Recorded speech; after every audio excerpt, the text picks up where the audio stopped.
Society with your host, David Malmo-Levine.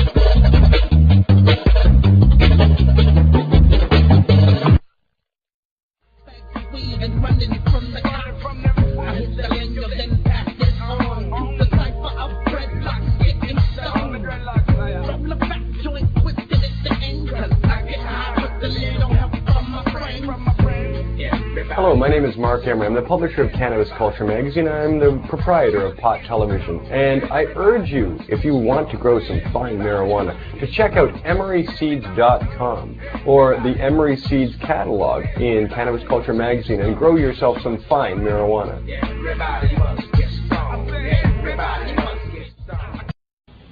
Hi there, I'm Marc Emery. I'm the president of the BC Marijuana Party of British Columbia. I guess that's a redundancy, but I'm also the publisher of Cannabis Culture magazine and the director of Pot TV.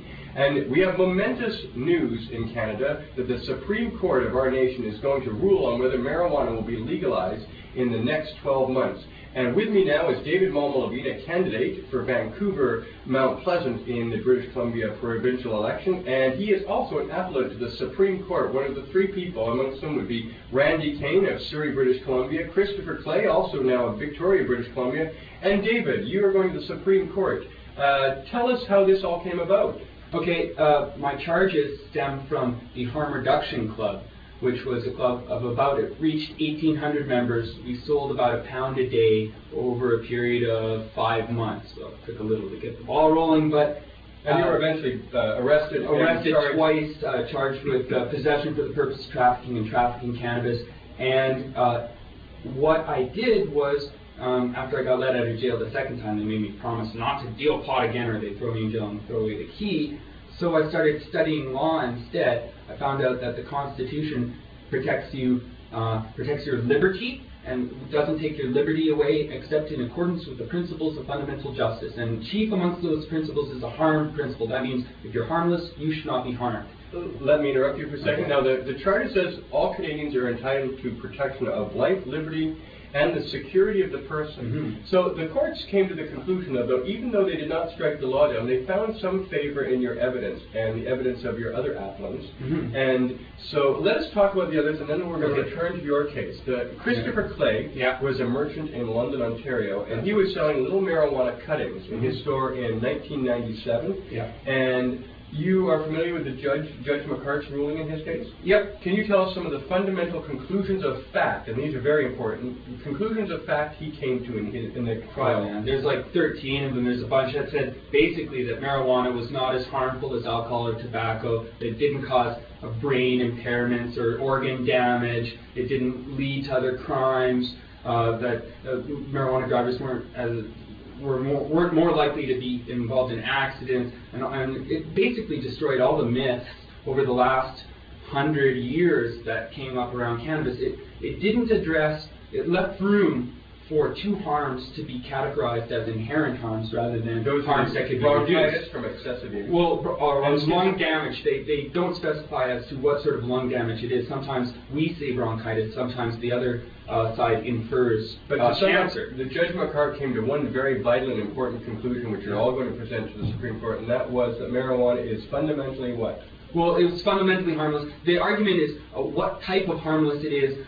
Some judges say, well, it's not a trivial harm, and then our Judge Prowse, in our case, said, well, it's not a significant harm. So really, half the argument, the Clay and the Kane cases, will be arguing over whether the harm is trivial or significant. Okay, Randy Kane was living in Surrey, British Columbia, and in 1993 was pulled over by a Surrey RCMP detachment, and he was found to be possessing one roach, less than 1 gram of marijuana. And it has taken him 8 years, but Randy Kane is also going to the Supreme Court with David Malmo-Levine and Christopher Clay, and his claim is that he was criminalized unduly for possessing an insignificant amount of harmless material, that is marijuana, and that the Charter protects his right to have a harmless item in his possession. And Randy will be represented by John Conroy, QC of Abbotsford, British Columbia, and Christopher Clay will be represented by Alan Young of Toronto, Ontario. And David, are you going to represent yourself? Yeah, I feel that while these other two lawyers are probably the best pot lawyers in Canada and they know the law very well, I know about cannabis harm reduction. I've been studying cannabis harm reduction ever since I got out of jail, and I think I can make some arguments basically adding to their arguments that it's a handleable harm, it's an acceptable risk, as the Dutch say, and basically attack their two main points of contention with cannabis, that people will get impaired and drive into other people on cannabis, and that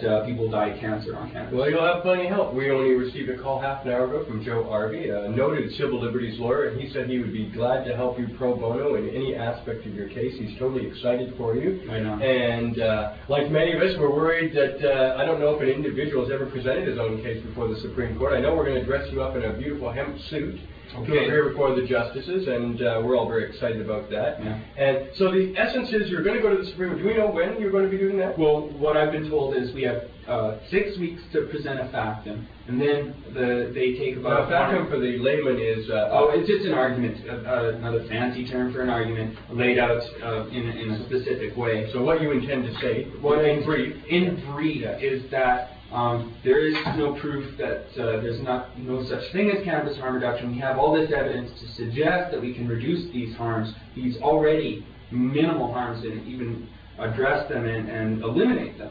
And we'd like a chance to present that evidence, or at least have the justices admit that unless the government can prove we're harming other people, we should not be harmed ourselves.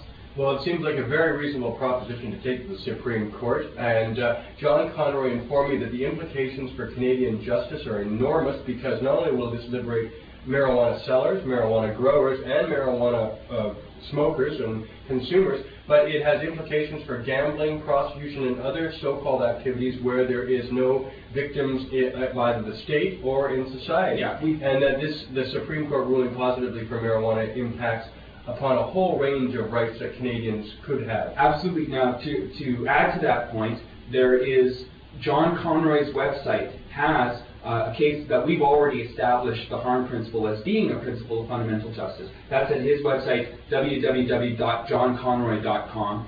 And if you want the details on the harm reduction specifics on lung damage and impaired driving, check out Dana Larson's research on impaired driving at cannabisculture.com, and the thread proof of radioactivity in fertilizers in the counter-spin section of the discussion forums at cannabisculture.com.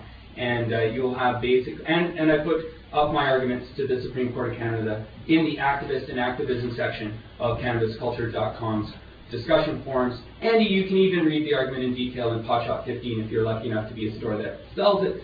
Well, and you can do your own research. We'll be back again over the next year with David. And of course, David has a show, High Society, You're watching TV, and he participates in regular discussion forums. If you require any further information, or if you yourself have a case before the courts in regards to marijuana cultivation, possession, or trafficking, there is a nationwide campaign by the Federal Marijuana Party of Canada to call a moratorium on all marijuana offenses in lieu of the Supreme Court decision. So if you require any more information, please don't hesitate to get hold of info@pottv.net or info@bcmarijuanaparty.ca. I'm Marc Emery, and with me was David Malmo-Levine, and have a good afternoon. And enjoy these clips from CBC.